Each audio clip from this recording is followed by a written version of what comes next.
नमस्ते जी। हिमाचल वायर में आप सभी का बहुत बहुत स्वागत है। इस चैनल को सब्सक्राइब कर लीजिए आप। इस चैनल में आप रामायण की बहुत सारी कहानियाँ सुनेंगे, इसलिए सब्सक्राइब करना तो बनता है। आज की कहानी है पार्वती जी के तप की। ये तप उन्होंने तब किया था जब वो शिवजी जी को पाना चाहती थी। पिछली कहानी में मैंने आपको ये बताया था कि सती जी शिवजी के त्यागे जाने से बहुत दुखी थी। जब शिवजी जी कैलाश जाके समाधि में बैठ गए थे, तब सती जी ने श्री राम से, श्री हरि से ये प्रार्थना की थी कि ये देह वो त्यागना चाहती हैं और वो जल्दी ही उन्हें इससे मुक्ति दिलाएं। कहा तो ये जाता है कि अपने पिता दक्ष पर उन्हें बहुत गुस्सा आया, क्योंकि उन्होंने उनके पति और उनका निरादर किया था, इसलिए उन्होंने अपनी देह त्याग दी। लेकिन जैसे मैंने आपको बताया कि वो केवल एक माध्यम थे, वो इंसान जो जिंदगी में किसी चीज़ को पूरा करने के लिए एक बुरी शक्ल, एक बुरा वक्त का रूप लेके आते हैं। वो आज की कहानी में सती जी ने जन्म लिया है हिमाचल के घर पर्वत पर। उनका नाम पार्वती रखा गया है। हम उमा और अंबिका भी उन्हें कहते हैं। तो जब से पार्वती जी का जन्म हिमाचल के घर हुआ पर्वत पर, उस पर्वत पर ऋषि मुनि, रिद्धि सिद्धियाँ, नदियाँ, झरने, खूबसूरत फूल सब आ गए। ऐसा लगता था मानो दुनिया का सबसे सुंदर स्थान वही है। जब पार्वती जी छोटी थी, तब नारद जी पर्वत के घर गए। पर्वत ने पार्वती जी को लाकर नारद के सामने बिठा दिया और कहा, भगवान, मेरी बेटी के गुणों और अवगुणों का बखान कीजिए। नारद जी ने मुस्कुराकर कहा कि तुम्हारी बेटी सद्गुणों का भंडार है। ये बाहर से ही नहीं, भीतर से भी बहुत सुंदर है। ये मानो कि माता के रूप ने ही तुम्हारे घर पे जन्म लिया है। इसी के नाम से तुम लोग जाने जाओगे, इसी के भाग्य से तुम्हारे घर सुख आएंगे। फिर नारद जी ने कहा, मैंने इस बिटिया के सभी गुणों के बारे में तुम्हें बता दिया। अब कुछ ऐसी बातें भी सुनो जो तुम्हें अच्छी ना लगे। नारद जी ने कहा, जिससे इसका विवाह होगा वो योगी, जटाधारी, निष्काम हृदय और अमंगल वेश वाला ऐसा पति होगा। उन्होंने ये कहा कि इसके हाथ में यही रेखा है। ये सुनकर पर्वत और उसकी पत्नी बहुत ही दुखी हो गए। उन्होंने नारद जी से इसका उपाय पूछा। नारद जी ने कहा, इसका एक ही उपाय है। तुम ये प्रार्थना करो और अपनी बेटी से भी इसी प्रार्थना को पूरा होने की कामना करने के लिए कहो कि उसका पति स्वयं शिव हो। उन्होंने कहा कि अगर तुम्हारी बेटी का विवाह शिवजी से हो गया तो सभी अवगुणों को भी सद्गुण ही समझेंगे। जैसे विष्णु भगवान शेषनाग की शैया पर सोते हैं, लेकिन पंडित लोग उनमें कोई दोष नहीं ढूंढते। जैसे सूर्य और अग्निदेव अच्छे बुरे रसों का भक्षण करते हैं, लेकिन उन्हें कोई कुछ नहीं कहता।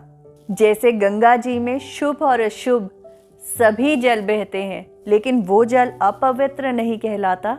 इसी प्रकार तुम्हारी बेटी के हाथ में जो लकीर है, जिस तरह का पति इसे मिलेगा, अगर ये तप करके शिवजी को मना ले तो सभी अवगुण जो इसके पति में हैं वो सद्गुण बन जाएंगे। बस यही उपाय है। ये कहते हुए नारद जी ने उन्हें ये भी बताया कि हालांकि शिवजी से विवाह हर तरह से कल्याण पूर्वक है, लेकिन शिवजी की तपस्या बहुत कठिन है। नारद जी ने ये भी कहा कि अगर तुम्हारी कन्या तप करे तो उसके लिए शिवजी के अलावा और कोई वर नहीं है। कहते हैं कि ये बातें पार्वती जी ने नहीं सुनी थी।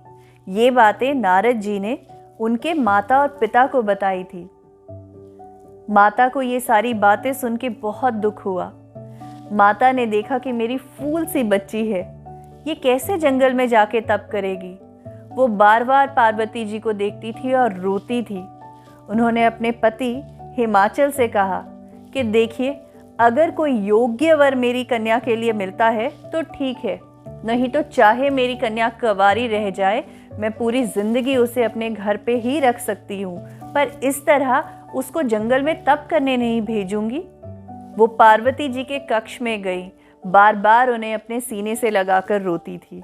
पार्वती जी ने उन्हें बताया कि उन्हें एक स्वप्न आया है और स्वप्न में नारद जी ने जो बातें उनके माता पिता को कही, वही बातें पार्वती जी को भी कही गई।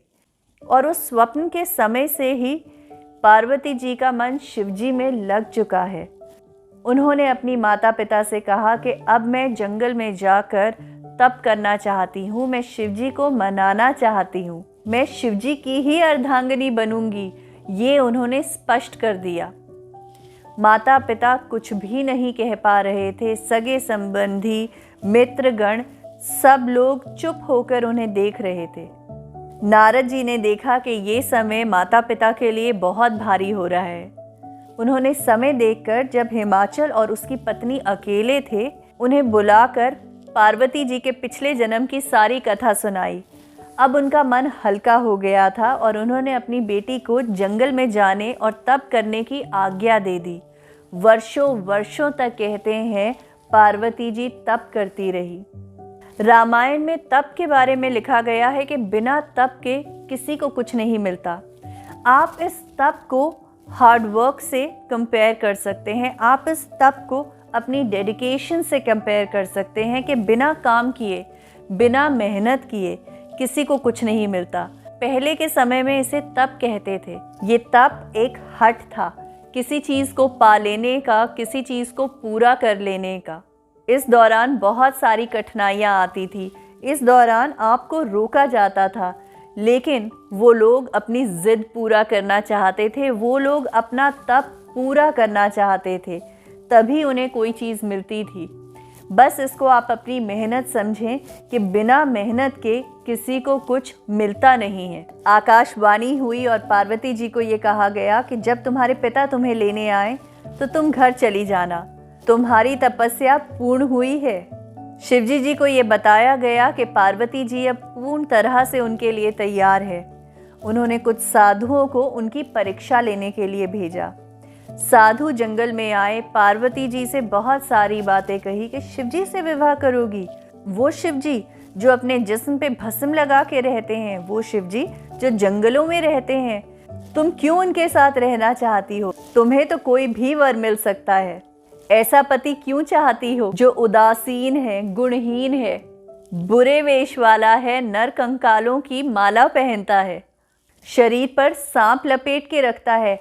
ऐसे पति की कामना करने के लिए इतना भारी तप कर रही हो?